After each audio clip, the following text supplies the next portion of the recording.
Hello दोस्तों, आज हम लोग बात करने वाले हैं होंडा एक्टिवा की अपकमिंग वेरिएंट यानी कि होंडा 7G के बारे में। दोस्तों, ये इंतज़ार की सिलसिला ख़त्म होने का नाम ही नहीं ले रहा। होंडा एक्टिवा 7G लॉन्च होने वाला था इसी साल करीबन दिवाली के टाइम पर, लेकिन किसी कारण कंपनी इसको लॉन्च नहीं कर पाई है। तो दोस्तों, कैसा होगा एक्टिवा 7G की अपकमिंग मॉडल, क्या होंगे वो सारे फीचर्स जिनके लिए हम बेताब हैं और कब तक लॉन्च हो जाएगी ये सारा कुछ जानने के लिए वीडियो को आखिरी तक देखिए। सो दोस्तों, जैसे कि आप सभी को पता है कि एक्टिवा 6G जो थी वो इंडिया की सबसे ज़्यादा बिकने वाली स्कूटर्स में से एक थी और एक्टिवा 6G ने खुद लास्ट मंथ करीबन 1.84 लाख यूनिट की सेल करी थी। जी हाँ, 1.84 लाख इन 1 मंथ। एक्टिवा 6G के मुताबिक क्या इम्प्रूवमेंट आ जाएंगे इसके न्यू वेरिएंट यानी कि एक्टिवा 7G में, चलिए देख लेते हैं। दोस्तों, सबसे पहले हम लोग बात करते हैं इसके लुक्स के बारे में। होंडा एक्टिवा के जो स्कूटर्स है वो अपने सिंप्लिसिटी के लिए अपने बायर्स के बीच में बहुत ज़्यादा फेमस है। फ्रंट पार्ट थोड़ा सा कर्वी है एंड करेंट ट्रेंड को फॉलो करते हुए क्रोम पैटर्न देखने को मिल जाएगी आपको एलईडी हेडलाइट के जस्ट ऊपर, और उसके भी ऊपर आपको मिल जाएगी हैलोजन इंडिकेटर, और साथ में फ्रंट के मेटल पार्ट में थोड़ा सा और क्रोम गार्निशिंग का टच भी आपको देखने को मिल जाता है। कम से कम 2 से 3 वेरिएंट में ये आपको मिल सकती है। सबसे ज़्यादा जो बेसिक वेरिएंट होगी उसमें डिस्क ब्रेक की वेरिएंट नहीं मिलेगी शायद, और एलईडी लैम्प की जगह आपको हैलोजन लैम्प मिल जाएगी। और उसके ऊपर वाली जो वेरिएंट होगी उसमें एलईडी लाइटिंग मिल जाएगी शायद, और फ्रंट व्हील में डिस्क ब्रेक भी मिल सकती है। और टॉप जो वेरिएंट है इसकी, तो इनमें ये सारे फीचर्स तो रहेंगे, इसके साथ कुछ एडिशनल फीचर्स रहेंगे, एडवांस फीचर्स जो है उनके बारे में हम एक झलक डिस्कस कर लेंगे। ठीक है, चलिए। लुक्स के बाद हम बात करेंगे इंस्ट्रूमेंट क्लस्टर के बारे में। Analogue and digital instrument cluster देखने को मिल जाएंगे, बट ऐसा भी खबर है कि कंपनी इसकी टॉप वेरिएंट जो है उसमें कंप्लीट डिजिटल इंस्ट्रूमेंट क्लस्टर भी दे सकती है। मोबाइल कनेक्टिविटी अभी तक होंडा के किसी भी स्कूटर में नहीं था, लेकिन शायद इसमें मोबाइल कनेक्टिविटी की सुविधा रह भी सकती है लेकिन ना भी रह सकती है, क्योंकि अगर मोबाइल कनेक्टिविटी की सुविधा इसमें ऐड किया जाए तो शायद इसकी प्राइस बहुत ज़्यादा बढ़ सकती है। इसको सोचकर कंपनी ये फीचर्स इसमें ना रखे।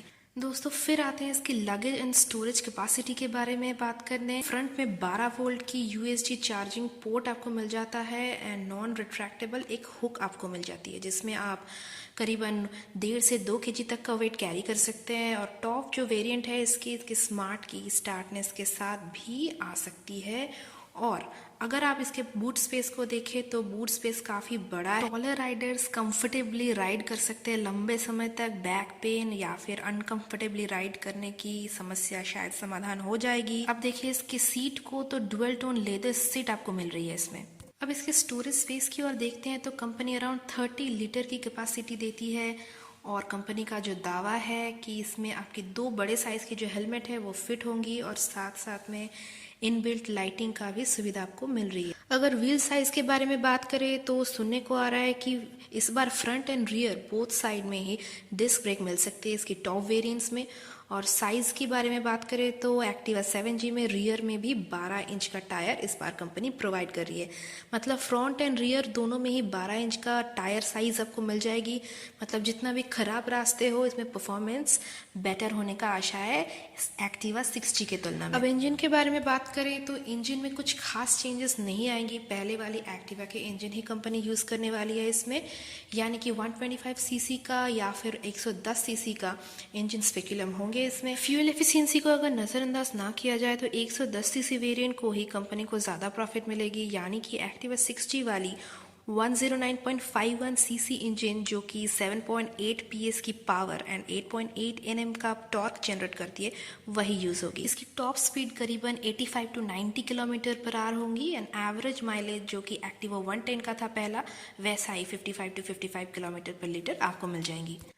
अगर ब्रेकिंग की हम लोग बात करें तो इनिशियली कंबाइन ब्रेकिंग शायद मिल जाएंगे, और जैसे जैसे इसकी टॉप वेरिएंट की ओर हम लोग चलेंगे तो शायद डुअल डिस्क ब्रेक सिस्टम भी देखने को मिल सकती है। और इन चीज़ों के साथ साथ इसको नए डिज़ाइन के फुट रेस्ट और नए डिज़ाइन के अलॉय व्हील के साथ भी देखने को मिल सकती है। अब अगर इसके बाद इसके सस्पेंशन पे ध्यान दें, फ्रंट में इस नॉर्मल टेलीस्कोपिक सस्पेंशन आपको मिल जाएंगे, और रियर में आता है मोनोशॉक जिनको नोजल स्प्रिंग सस्पेंशन भी बोला जाता है।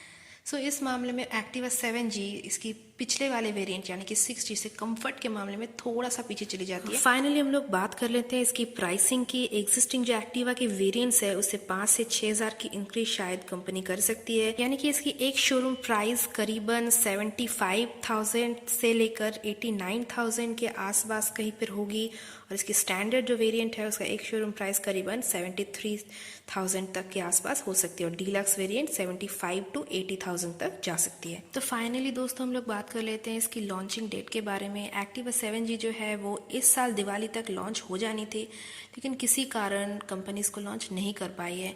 तो इस साल में एक्टिवा 7G का लॉन्च होने के चांसेस तो है नहीं। अगले साल यानी कि 2023 के मिड के अंदर शायद ये लॉन्च हो सकती है।